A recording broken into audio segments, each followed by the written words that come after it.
Look, man, what happened to me? It still gives me the creeps just thinking about it. Believe it or not, that Blackwood Creek place is seriously messed up. We were shooting a short film out there. Maybe 25 of us in the crew. The director and producer decided the shoot had to be near that creek. You know, the place has a bad rep. People say it's cursed, that there used to be an old settlement out there that just vanished overnight. Nobody really knows why. There are tons of stories floating around. When we got to the location, we had all our permits and stuff. But the park ranger made it clear. Not 1 minute past sunset. We stuck to it. Finished our work during the day and got back to the motel right on time.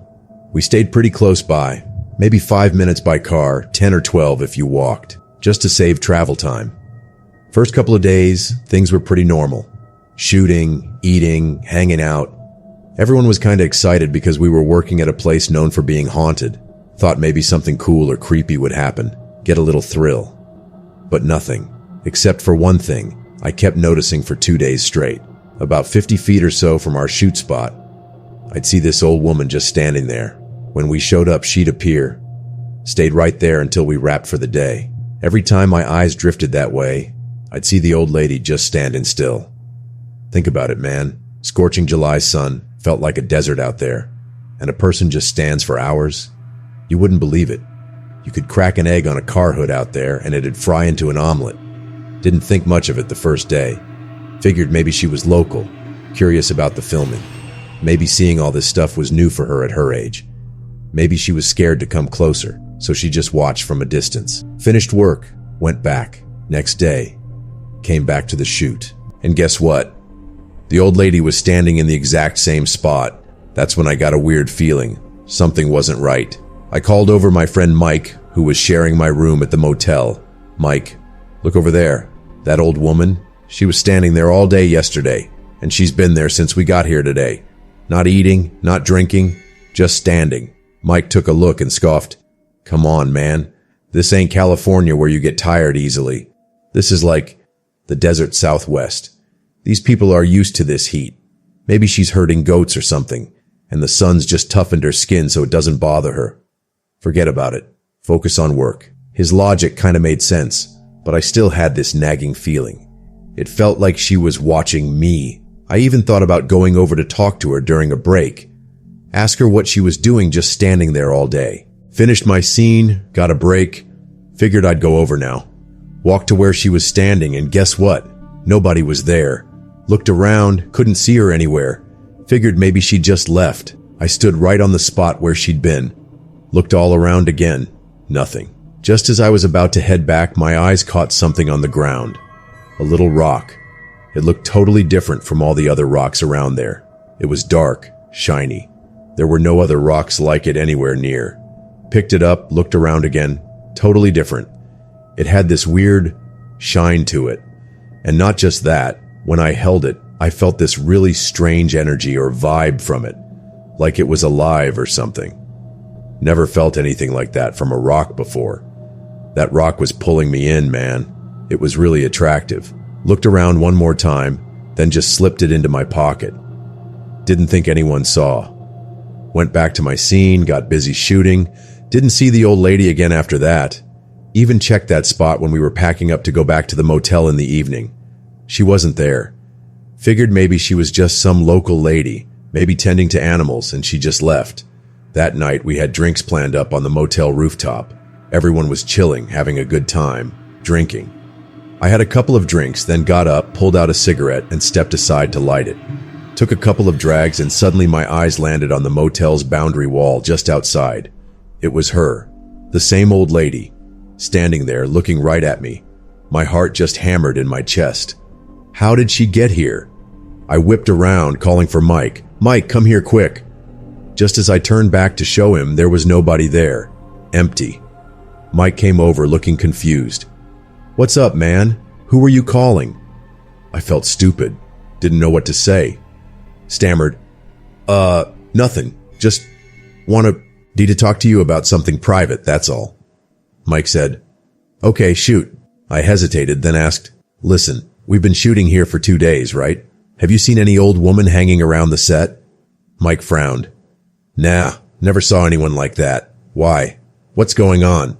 Okay, do me a favor. Stand here with me and look around. Down on the street, outside the wall, further out. Do you see anyone standing out there? He scanned the area, looked around and said, Nope, don't see anyone. I don't get what you're trying to show me. Hearing him say that, I actually laughed. Oh, come on, man. I was just messing with you, trying to scare you. Figured maybe the name Blackwood Creek would freak you out. Mike rolled his eyes. Dude, please. I don't believe in ghosts. It's all in your head. Just relax, have a drink. And he went back to the group. After he left, I thought maybe he was right. Maybe I was overthinking it.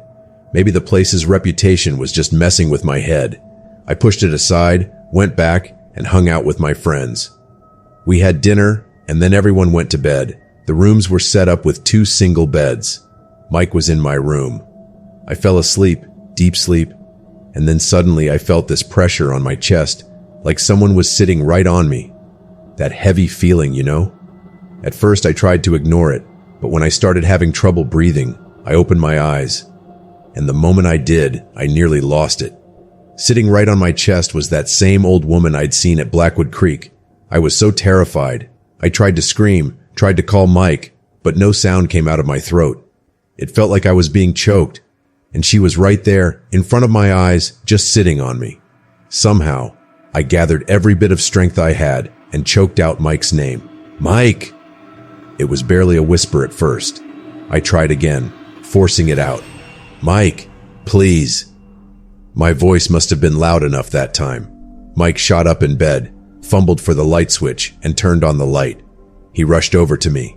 As soon as he got close, that pressure on my chest eased, and I could breathe again.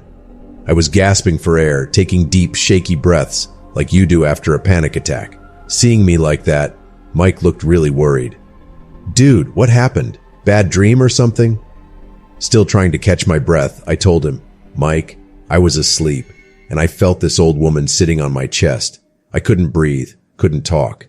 I was suffocating. Mike paused, then said, Man, it's gotta be sleep paralysis. Happens sometimes. When we think about stuff too much, things like this happen. Don't freak out. Look, if there was really some old woman in here, she wouldn't just vanish the second I turned on the light or came over. This is just the Blackwood Creek aftermath. Since we came here, and especially after we talked about its history on the way, it's been on your mind. And you asked me today if I saw an old woman, remember? Your mind is just playing tricks on you. It's just a hallucination. I tried to tell him it wasn't a hallucination. She was real. She was here. But there was no point arguing with him. He was convinced it was just my head. I just said, yeah, okay, maybe you're right. You go back to sleep, I will too. But here's the weirdest part. I lay down on my bed and pulled the blanket all the way up, covering my head and feet. Curled up tight, and maybe 5 minutes later, I started hearing heavy breathing near my bed. Like someone was lying right beside me, breathing heavily. I was terrified, but I just lay there, pretending to be asleep, listening to those breaths. I knew if I woke Mike up again, he'd think I was losing it, and the whole night would be wasted. And strangely, that blanket felt like some kind of shield. The breathing continued, but nothing else happened. Eventually, I must have fallen asleep. Woke up in the morning, and there, on my bed, was a long white hair. I picked it up. It was definitely a woman's hair. And get this, nobody on our crew, none of the girls, had white hair. And the old woman I saw, her hair was white. Seeing that hair, I was certain. What happened last night wasn't a dream or a hallucination. I showed the hair to Mike. See? It wasn't just in my head. That old woman was really here last night, sitting on me. Mike looked at the hair, hesitated, then shrugged. Dude, it could be from the motel. Lots of people stay here. The bedsheets get washed, right? Look at this place. It's not some fancy 5-star hotel. It's a budget motel. Maybe the hair got stuck on the sheet during washing. The sheet is white. The hair is white. Maybe the staff didn't see it. Don't make a big deal out of this hair. Today's our last day of shooting. We leave for LA tomorrow morning. Everything will be fine. None of the rest of the crew really believed me either. Everyone just kept telling me it was all in my head. We finished shooting that evening and came back to the motel. The next morning we were flying out to Los Angeles. We were all in one of the rooms. Me, Mike, and another friend from the crew, John. Suddenly I remembered the rock I'd taken from Blackwood Creek. Guys, you won't believe this, but I took a rock from Blackwood Creek. It's really weird. John's eyes widened. What? You took something from Blackwood Creek? That's probably why all this weird stuff is happening to you. Mike looked surprised too. A rock? You brought a rock back? Yeah, I did. Let me show you. I reached into my bag to get it. And the second I pulled the rock out of the bag, the room light flickered like crazy. Just a couple of times, then pitch black. The sudden darkness freaked all three of us out. Lights don't just flicker like that and go out during a normal power cut, do they? And it was only our room. Outside, the lights in the rest of the motel were still on. We were so scared, we just bolted out of the room, leaving everything behind. As soon as we got outside, the light in our room came back on. We were properly shaken. Didn't dare go back into the room. Decided we'd just crash on the floor in another friend's room that night. We told our team leader what happened. He was skeptical at first, but when we told him about the light flickering and going out, he looked a bit worried. We ended up sleeping in another room. That night, I was sleeping deeply, and I had a dream. The same old woman was standing right in front of me. I asked her, "Who are you? What do you want from me? Why do you keep showing yourself to me?" The old woman smiled. "My name is Kishar. I live here. This is my home. You took something that belongs to me." I was stunned. "But what do you want from me?" She said, "I just wander here and watch people. When I saw you, I felt you could see me too. Usually people get scared and run away when they see me. But you looked for me, and you took my belonging." Hearing her say that, I realized, so it's true. She's not a hallucination. She's real, and only I can see her. The dream broke there. I woke up with a start, heart pounding. I was lying on the floor in my friend's room, but the dream felt so real it took my breath away. The next morning, we checked out of the motel and headed to the airport for our flight back to LA. Our tickets were confirmed. We got to the airport, settled into our seats. Since the whole crew didn't have seats together, we were scattered across different cabins. A little while after the plane took off, an airline staff member came to my seat and Mike's seat.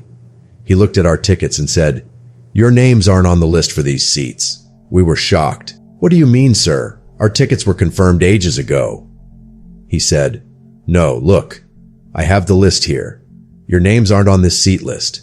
Check another cabin." We looked at our tickets again. Cabin number correct, seat number correct, but our names weren't on his list. We showed him our tickets on our phones. He just shrugged and said, "I can make fake tickets like that in 2 minutes. Don't be smart with me. Off you go." He canceled our tickets right there. And at the very next stop, he kicked us off the plane. I couldn't believe it. Confirmed tickets, and we got kicked off. It felt like some invisible force just didn't want us to leave. The plane left without us. We didn't even have time to tell the rest of the crew what happened. Then we called our producer, told him everything.